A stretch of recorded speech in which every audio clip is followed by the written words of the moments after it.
English बोलताना आपण अनेकदा गोंधळतो, कारण काही शब्दांचे स्पेलिंग वेगळे असते आणि उच्चार वेगळा.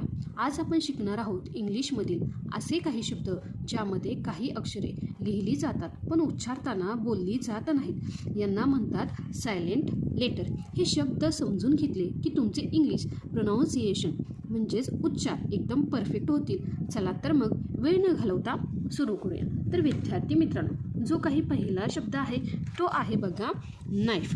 काय आहे बघा पहिला शब्द? तर विद्यार्थी मित्रांनो, आता बघा हे जे काही प्रोनाऊन्सिएशन आहे ते काय आहे बघा? नाईफ. काय आहे? नाईफ. बघा विद्यार्थी मित्रांनो, सुरुवात कशापासून होते? सुरुवात होते के पासून, पण जो काही त्याचं प्रोनाऊन्सिएशन म्हणजे उच्चार काय आहे रे? नाईफ. तर विद्यार्थी मित्रांनो, ह्यामध्ये के हा सायलेंट आहे. काय आहे बघा? के हा सायलेंट आहे. तर विद्यार्थी मित्रांनो, आता हे जे काही नाईफ, नाईफ म्हणजेच काय? सुरी. काय आहे बघा? नाईफ म्हणजेच सुरी. चला ह्याचे आपण काय करूया? एक सेंटेन्स पाहूया.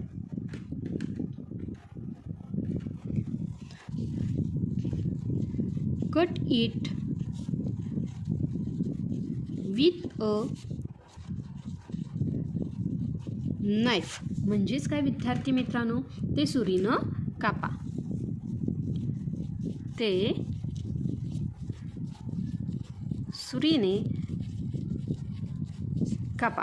आता बघा विद्यार्थी मित्रांनो, जो काही दुसरा शब्द आहे तो काय आहे बघा? नी. बघा पुन्हा सुरुवात कशापासून झाली? के पासून, पण जो काही त्याचा प्रोनाऊन्सिएशन म्हणजे उच्चार आहे तो काय होतो बघा? नी. नी म्हणजे काय विद्यार्थी मित्रांनो? गुडघा. बघा आता हा जो काही शब्द आहे ह्या शब्दामध्ये काय आहे रे? के हा सायलेंट आहे. काय आहे बघा? के हा सायलेंट. तर चला विद्यार्थी मित्रांनो, आपण काय करूया? एक सेंटेन्स पाहूया. बघा, माय नी इज हर्टिंग. म्हणजेच काय? माझा गुडघा दुखतो आहे. माझा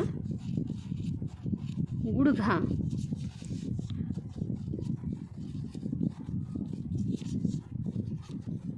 दुखतो आहे. तर बघा विद्यार्थी मित्रांनो, आता जो काही पुढील शब्द आहे तो आहे बघा आवर. काय आहे बघा?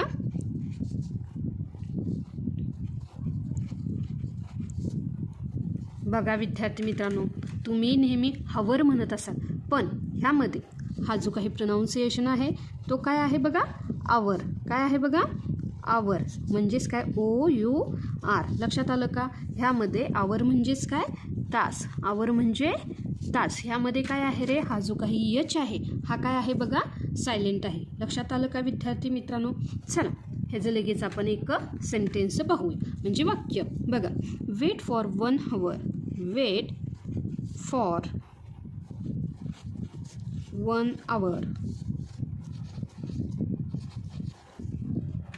म्हणजेच काय? 1 तास थांब.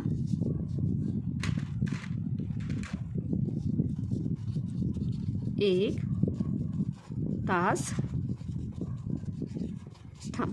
चला विद्यार्थी मित्रांनो, जे काही पुढील शब्द आहे तो काय आहे बघा? ऑनेस्ट. काय आहे बघा? ऑनेस्ट. आणि ह्याचा जो काही प्रोनाऊन्सिएशन आहे ते काय आहे बघा? ऑनेस्ट. ONIST. तर विद्यार्थी मित्रांनो, ह्यामध्ये यच हा सायलेंट आहे आणि ऑनेस्ट म्हणजेच काय विद्यार्थी मित्रांनो? प्रामाणिक. काय? ऑनेस्ट म्हणजे प्रामाणिक. चला विद्यार्थी मित्रांनो, ह्यासाठी आपण एक सेंटेन्स पाहूया. बघा, he is an honest person.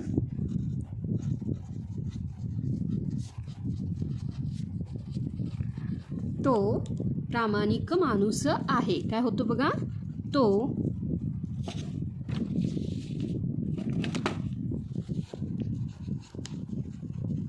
प्रामाणिक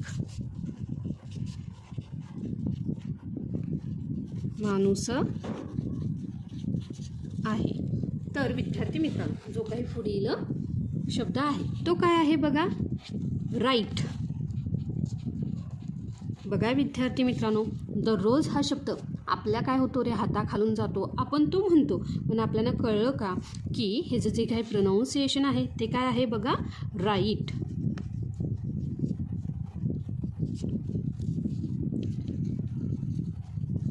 काय आहे बघा, राईट. ह्यामध्ये काय आहे रे, हा जो काही डब्ल्यू आहे हा काय आहे बघा, सायलेंट आहे. आणि राईट म्हणजेच काय विद्यार्थी मित्रांनो, लिहा.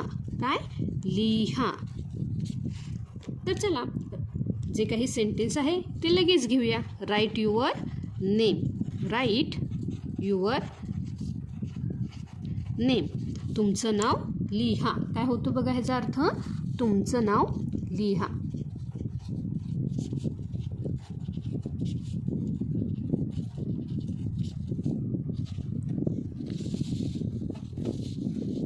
बघा विद्यार्थी मित्रांनो, जो काही 6वा शब्द आहे तो काय आहे बघा, तो आहे रॉंग. काय आहे बघा, रॉंग. आणि ह्याचं जे काही प्रोनाऊन्सिएशन आहे ते काय आहे बघा, रॉंग.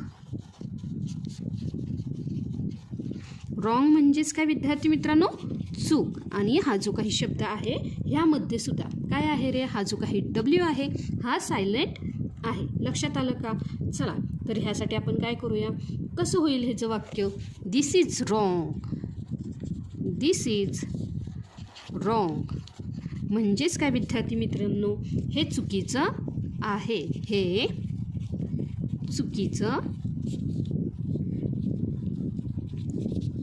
आहे. त्यानंतर जो काही 7वा वर्ड आहे काय आहे बघा, तो क्लाइम.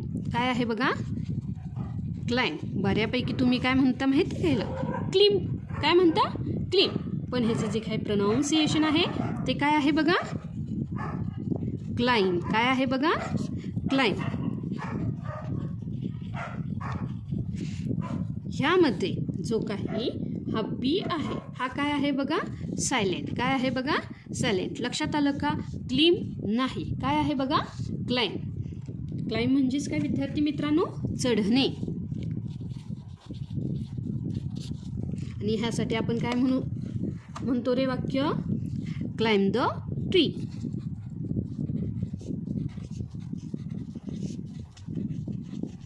म्हणजेच काय, झाडावर चढ.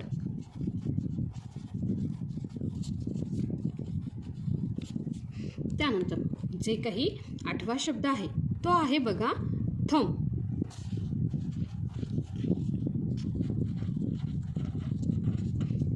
आणि हे जे काही प्रोनाऊन्सिएशन आहे ते काय आहे बघा, थंब.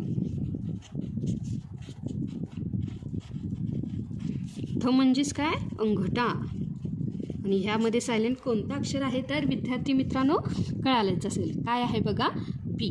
तर विद्यार्थी मित्रांनो चला ह्यासाठी आपण काय करूया, एक सेंटेन्स पाहूया. काय आहे बघा ते sentence, show me your thumb.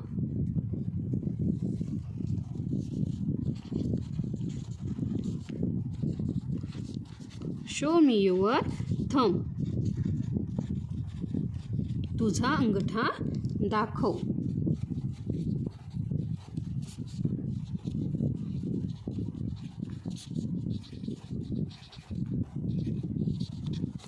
तर विद्यार्थी मित्रांनो जो काही पुढील शब्द आहे तो काय आहे बघा, लिसन. काय आहे बघा, लिसन. लिसन म्हणजे काय, ऐकणे. लिसन म्हणजे काय विद्यार्थी मित्रांनो, ऐकणे. आणि ह्यासाठी जो काही सायलेंट वर्ड आहे तो काय आहे बघा, ह्या शब्दामध्ये टी हा सायलेंट वर्ड आहे. आणि आपण काय म्हणतो रे, लिसन to me. Listen to me म्हणजेच काय विद्यार्थी मित्रांनो, माझं ऐक. माझं ऐक. त्यानंतर जो काही सर्वात शेवटचा जो काही शब्द आहे तो आहे बघा, कॅसल.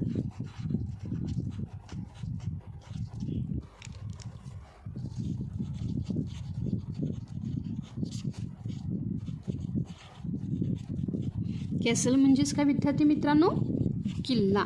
काय? कॅसल म्हणजे किल्ला. तर विद्यार्थी मित्रांनो, आता बघा आपण हे वाक्यामध्ये कसं ही करणार, उदाहरण लिहिणार. This is a big castle. A big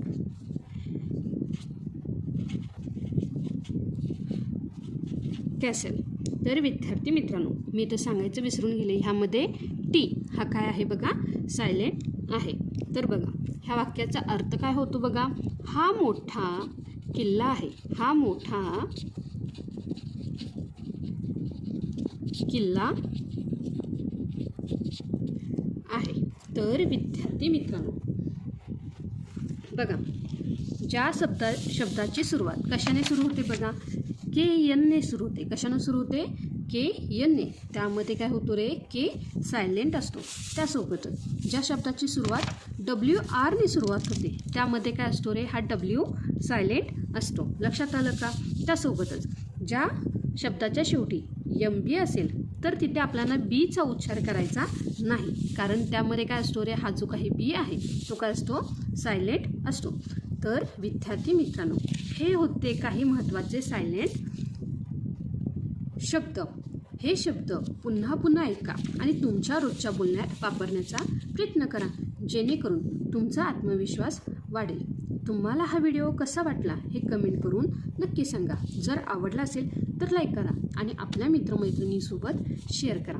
पुढच्या भागात आपण अतिशय मनोरंजक अशा सायलेंट लेटर पार्ट 2वर व्हिडिओ घेऊन येणार आहोत. अशाच सोप्या पद्धतीने मराठीतील, इंग्लिश आणि इतर विषयासाठी आपल्या मराठी लेक्चरवाली चॅनेलला सबस्क्राईब करायला विसरू नका. भेटूया पुढच्या व्हिडिओमध्ये. तोपर्यंत धन्यवाद.